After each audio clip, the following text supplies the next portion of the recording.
kaming mga aso tagabantay ng bahay. Binabantayan namin buong bahay kahit antok na kami. Kapag may marinig kaming tao, gigising kami at tatahol kami. Kapag may parcel kang deliver, ako ang doorbell mo, tatahol ako, tatawagin kita. Kapag malungkot ka, ako nagpapasaya sa'yo. Narinig kong Labor Day daw ngayon. Hindi na pwede yung thank you. Mabubusog ba kami ng thank you na yan?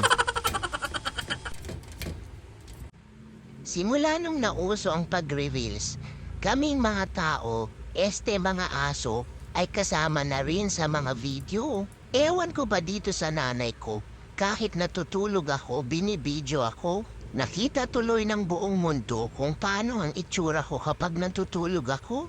Minsan kahit nakatulala lang kami, ginagawan na kami ng kwento. Iniisip lang naman namin kung chicken pa rin ba yung ulo. Hindi tahimik, magulo, maingay, mabalahibo. Pero alam mo kung ano, yun din yung bahay na pinakamay buhay. Tahol ng 6 AM kasi may narinig na tricycle. Takbo dito, takbo doon. May buhok sa sofa, may buhok sa damit, ngumatngat ng tsinelas, nagnakaw ng medyas, umihi sa basahan. Magulo, maingay, at kung minsan nakakapagod. Pero, yun yung bahay na pag-uwi mo, may purpose. Kasi may sumasalubong sa'yo na akala niya 10 years kang nawala. May nag-aabang sa pinto. Buntot na parang helicopter. May nag-aalala pag late ka. Nakatunganga sa gate.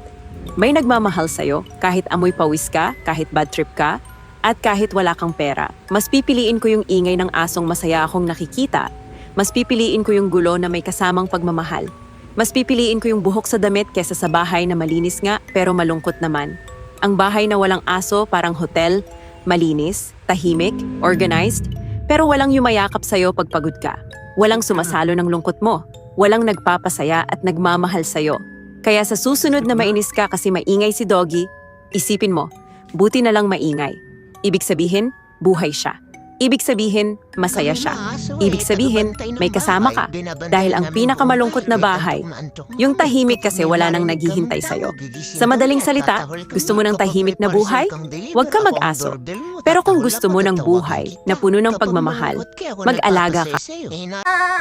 Are you not told by your parents when somebody is talking, do not butt in? Ha? Ha? Sige, bibidyo kita.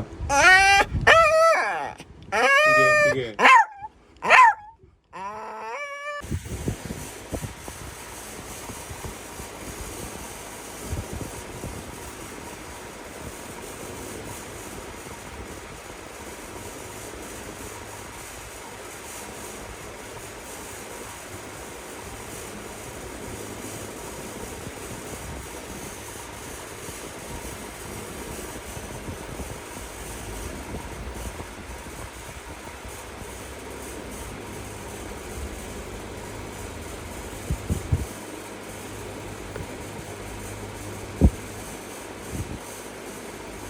Ay, hindi ka isasama. Kasi baka ganyan ka eh.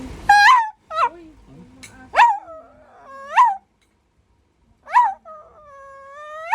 Anong gusto mo?